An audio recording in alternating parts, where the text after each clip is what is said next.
भारत माता की, भारत माता की। देवी सम्मक्का सरलम्मा की जय। यदाद्री लक्ष्मी नरसिम्हा स्वामी की सकल जनसभा को వచ్చిన తెలంగాణ బంధువులు కూడా शुभाकांक्षलु।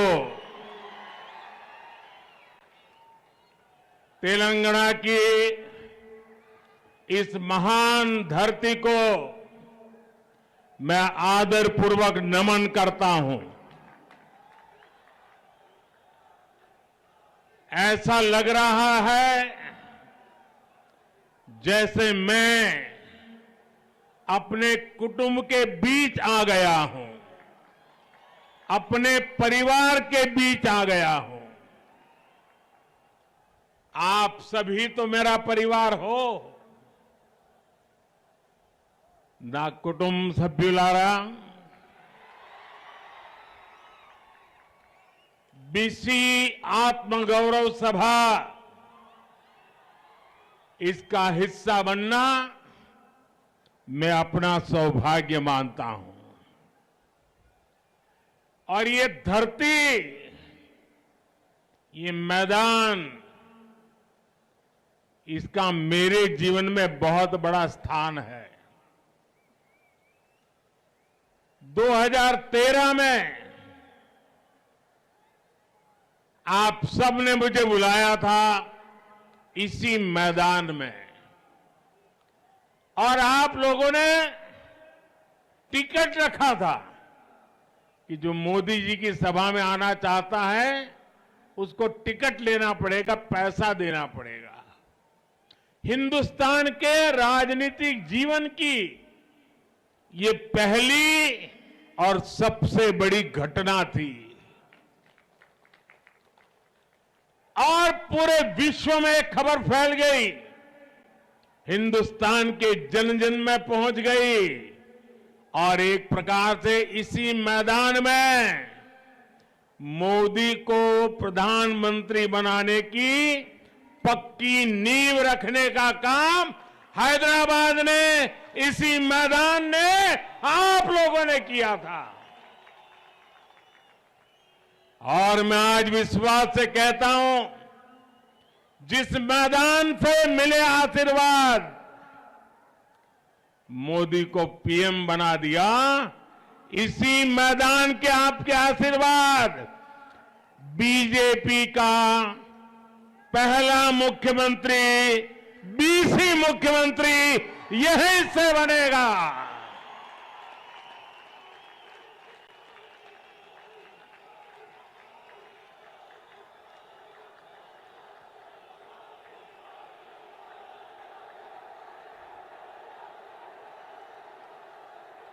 मंच पर मेरे साथ पवन है, लेकिन मैदान में आंधी है।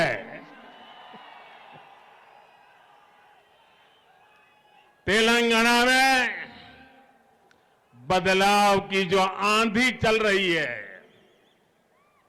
उसे इस विशाल जनसभा में भी महसूस किया जा सकता है। आप लोग तेलंगाना के कोने कोने से आए हैं और अपने साथ एक स्पष्ट संदेश भी लाए हैं। तेलंगाना का विश्वास अब बीजेपी पर है। हमारे बीसी साथी हो, गरीब हो,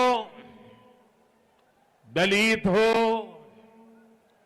एसटी एससी भाई बहन हो, सभी ने तेलंगाना में परिवर्तन का मन बना लिया है। पिछले 9 वर्षों से यहां तेलंगाना में विकास विरोधी, बीसी विरोधी, एससी एसटी विरोधी सरकार है। इस 30 नवंबर को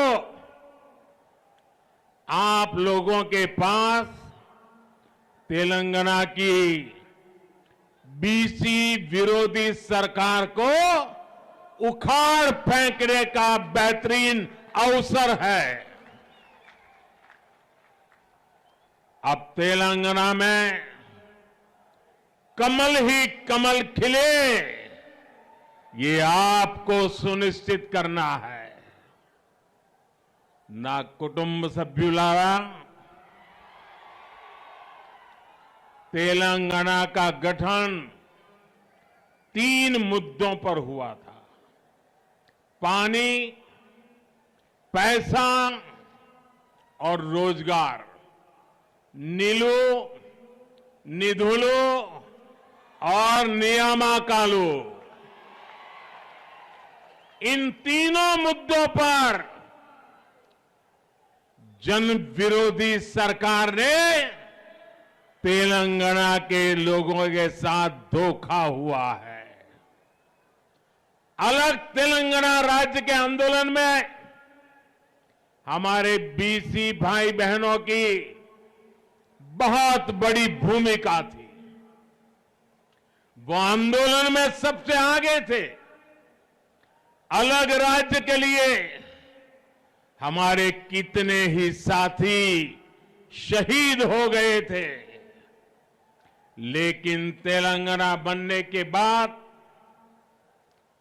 यहां ही सरकार ने सबसे बड़ा धोखा हमारे बीसी साथियों के साथ ही किया। यहां की सरकार ने बीसी हितों की लगातार उपेक्षा की। तेलंगाना में इतनी बड़ी ओबीसी, एससी, एसटी आबादी है, लेकिन उनकी आकांक्षाओं पर बीआरएस ने कभी ध्यान नहीं दिया। वो अपने परिवार में ही लगा रहा। यहां तो बीआरएस की 2 टीमें तो साफ दिखती हैं, एक पर्दे के पीछे सी टीम भी है।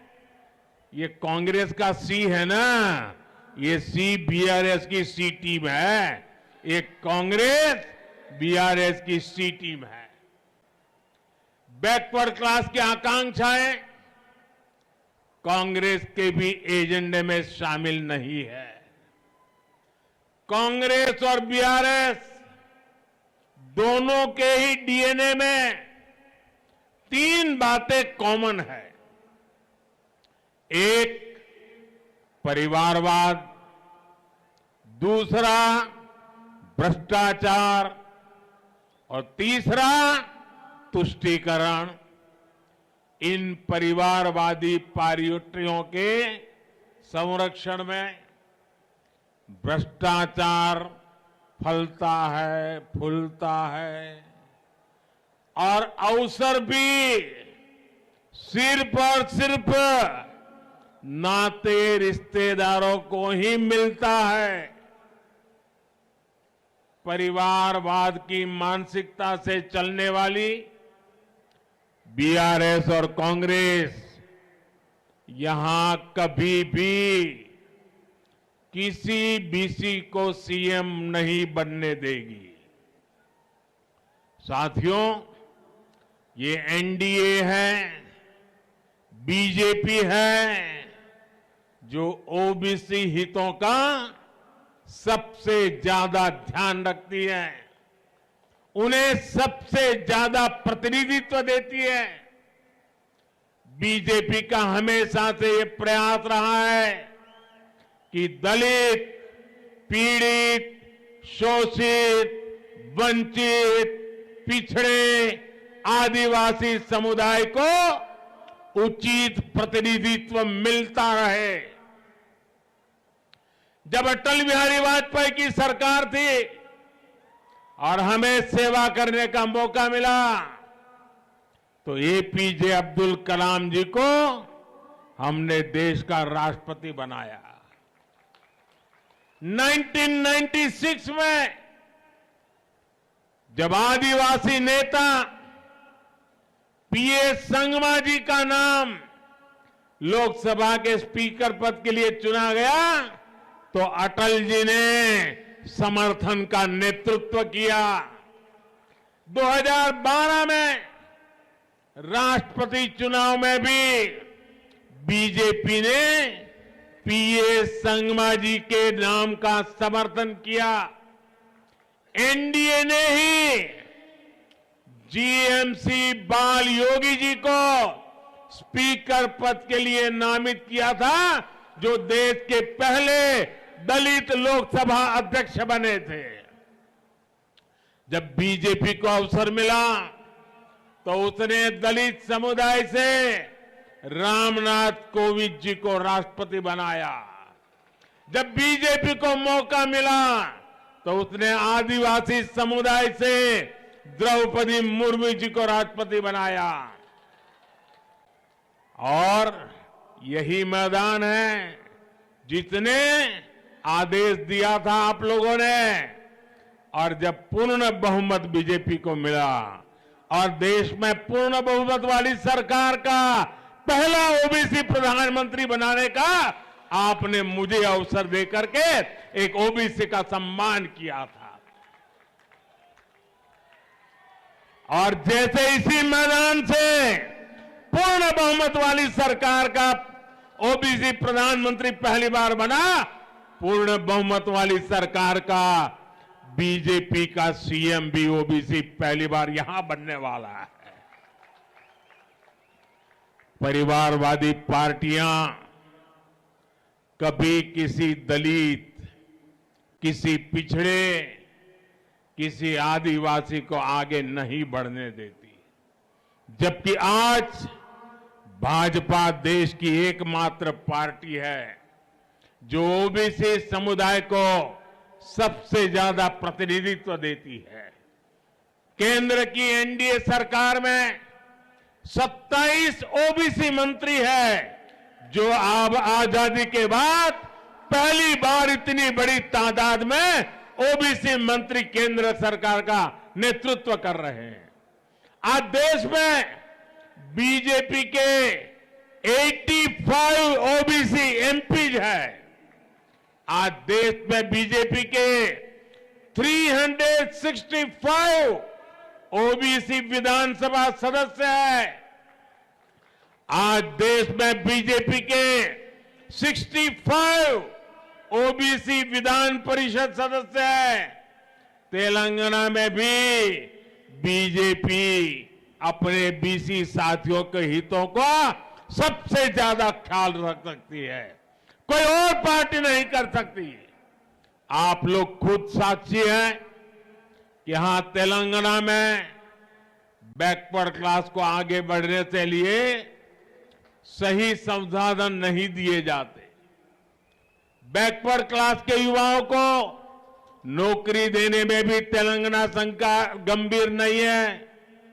बैकवर्ड क्लास के युवाओं का भी स्किल डेवलपमेंट हो, इस पर भी तेलंगाना सरकार उतना ध्यान नहीं देती। बीसी कल्याण के लिए यहां बीआरएस ने हर साल 1000 करोड़ रुपए का फंड देने का वादा किया था। अब बताइए, क्या इनमें से किसी वादे को पूरा किया क्या? कोई वादा पूरा किया क्या? एक भी वादा पूरा किया क्या? साथियों, कांग्रेस और बीआरएस ने कभी भी पिछड़ा वर्ग को निर्णय लेने का अधिकार नहीं दिया, कभी उनका मान नहीं बढ़ाया। ये भाजपा है जिसने ओबीसी कमीशन को संवैधानिक दर्जा दिया।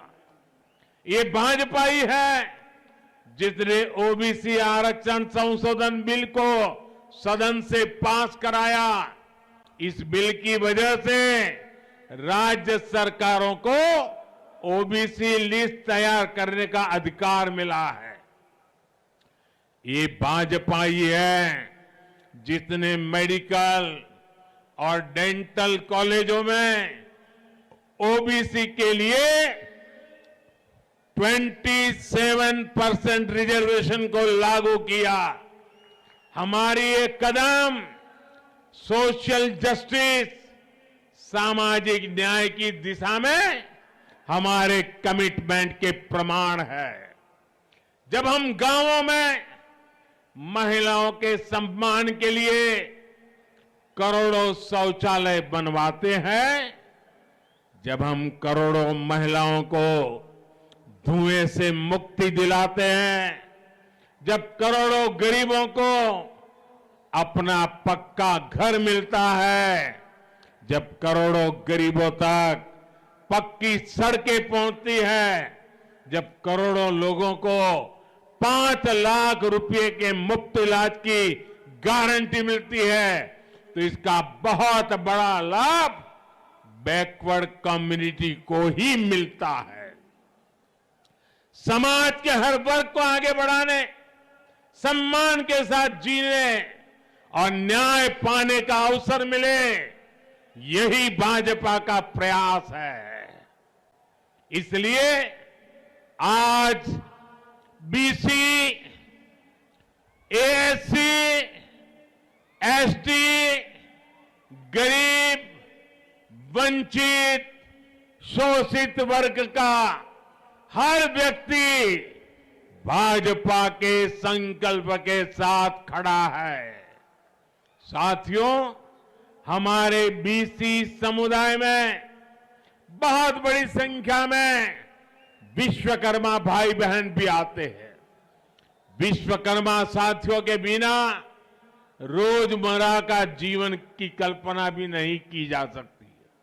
हमारे कुम्हार हो, सुनार हो, सुथार हो, मूर्तिकार हो, कपड़े धोने वाले हो, कपड़े सिलने वाले हो, जूते बनाने वाले हो, बाल काटने वाले हो, ऐसे बहुत से साथी बीसी समुदाय से ही आते हैं। ऐसे लोगों के लिए ही भाजपा सरकार ने पीएम विश्वकर्मा योजना बनाई है। इस योजना के तहत हमारे विश्वकर्मा भाइयों बहनों पर 13,000 करोड़ रुपए खर्च किए जाएंगे। इससे उन्हें अपना जीवन स्तर उठाने में, अपने जीवन से अन्य परेशानियां दूर करने में बहुत बड़ी मदद मिलेगी। ना कुटुंब सभ्युलारा कहते हैं, अहंकार किसी का भी हो उसको टिकने नहीं देता है। बीआरएस के नेताओं में भी वही अहंकार दिखता है। 2019 के लोकसभा चुनाव में तेलंगाना के लोगों ने ऐसे अहंकारी सीएम को अपने वोट की ताकत से जवाब दिया था। इसी बौखलाहट में यहां के नेता मोदी को गाली देते रहते हैं। बीआरएस के भ्रष्टाचार के तार दिल्ली के शराब घोटाले से भी जुड़े हुए हैं। जांच एजेंसियों ने जब उनके भ्रष्टाचार की जांच शुरू की तो ये लोग जांच एजेंसियों को भी गालियां देने लगे। लेकिन आज मैं ऐसे लोगों को डंके की चोट पर कहना चाहता हूं, भ्रष्टाचार के खिलाफ कार्रवाई होके रहेगी।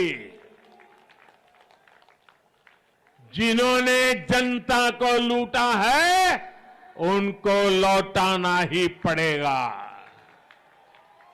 और मेरे तेलंगाना के भाइयों बहनों, ये मोदी की गारंटी है। साथियों, बीआरएस और कांग्रेस अलग अलग नहीं है।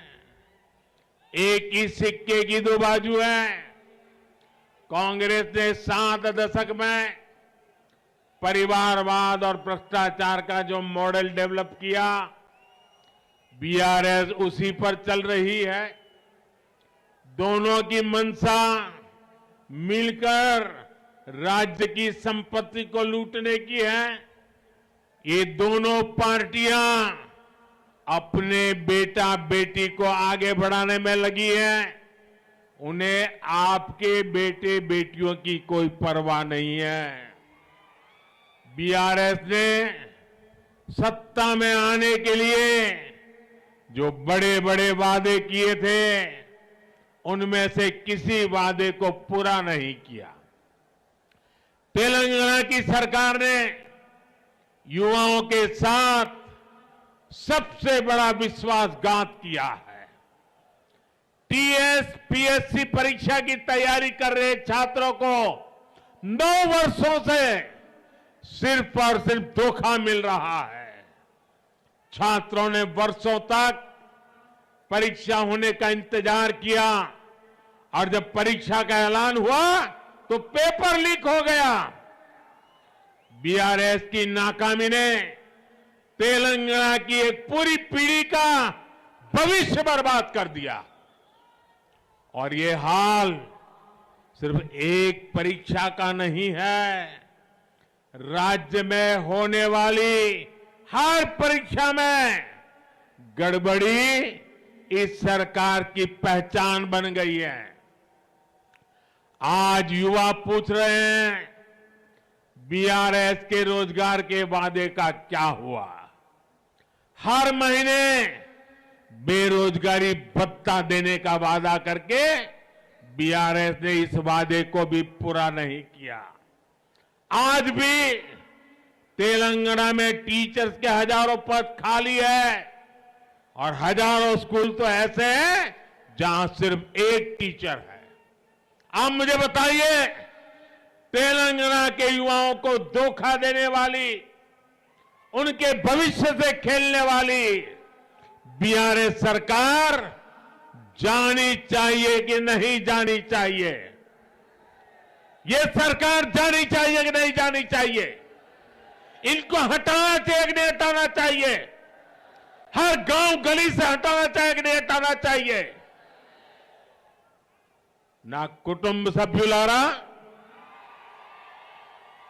बीआरएस ने तेलंगाना के मेरे गरीब भाई बहनों पर उनको जो डबल बेडरूम के वाले घर देने के सपने दिखाए थे, लेकिन ये वादा भी बीआरएस का हवा में उड़ गया।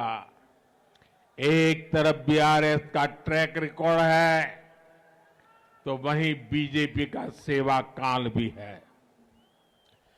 केंद्र में बीजेपी सरकार ने हमारे पिछले 9 साल के सेवा काल में गरीबों को 4 करोड़ पक्के घर बना करके दिए हैं।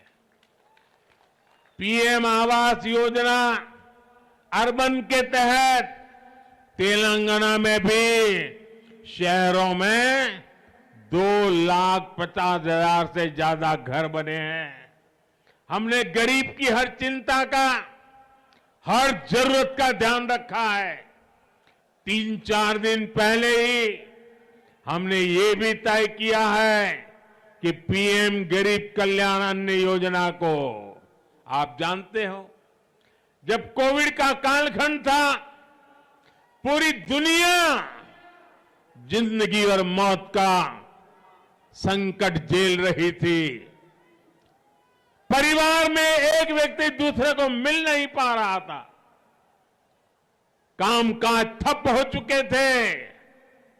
तब गरीबी से निकला हुआ मोदी, जो गरीबी को भली भांति जानता है, समझता है, गरीबी को जी करके आया है, उसने तय किया कितना ही संकट क्यों ना आ जाए, मैं गरीब के बच्चों को भूखे नहीं सोने दूंगा। मैं गरीब का चूल्हा कभी बुझने नहीं दूंगा। और इसलिए हमने गरीबों के लिए मुफ्त अन्न की योजना शुरू की। आज भी इस देश के 80 करोड़ लोगों को मुफ्त अनाज दिया जाता है और ये योजना ये दिसंबर में पूरी होने वाली है। दिसंबर में योजना पूरी हो रही है, लेकिन गरीबी को जानने वाला मोदी गरीबों को ऐसे असहाय नहीं छोड़ सकता है। और इसलिए मैंने संकल्प किया है, मैंने निश्चय किया है कि गरीबों को जो आज अन्न मिल रहा है उसे आने वाले 5 साल के लिए और बढ़ाया जाएगा। 5 साल और बढ़ाया जाएगा। आप सब अपना मोबाइल फोन निकाल करके फ्लैश चालू कीजिए। गरीबों के कल्याण में आपके मोबाइल की फ्लैश चालू कीजिए। गरीबों के कल्याण के लिए मोबाइल की फ्लैश चालू कीजिए।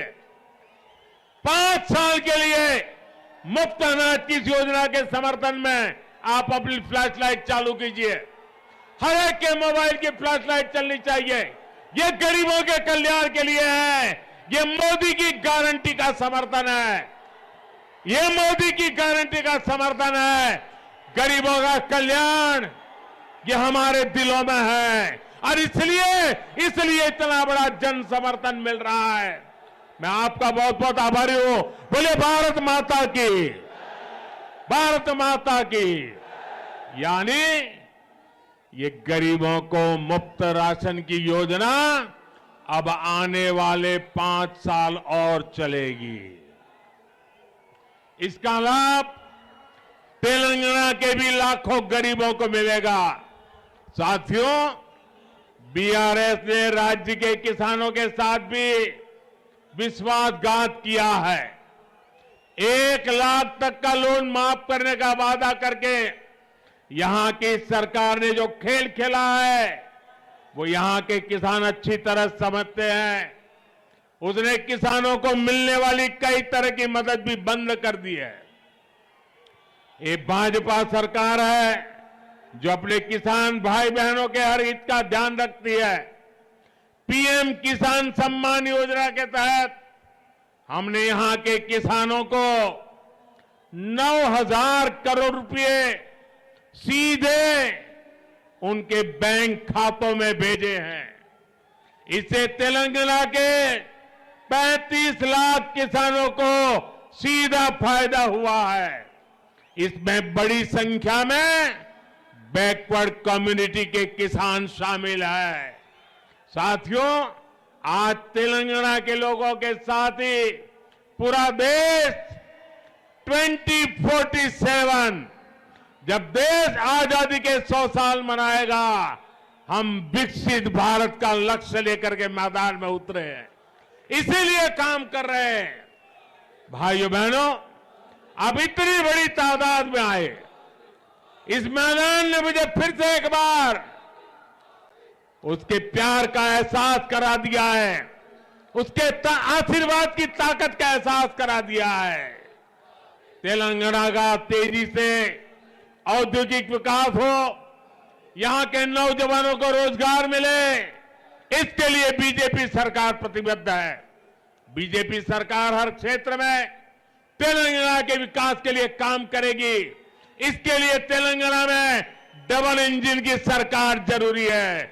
तेलंगाना में भाजपा सरकार बनाने के बाद बीसी गौरव को बढ़ाने के लिए ठोस कदम उठाए जाएंगे।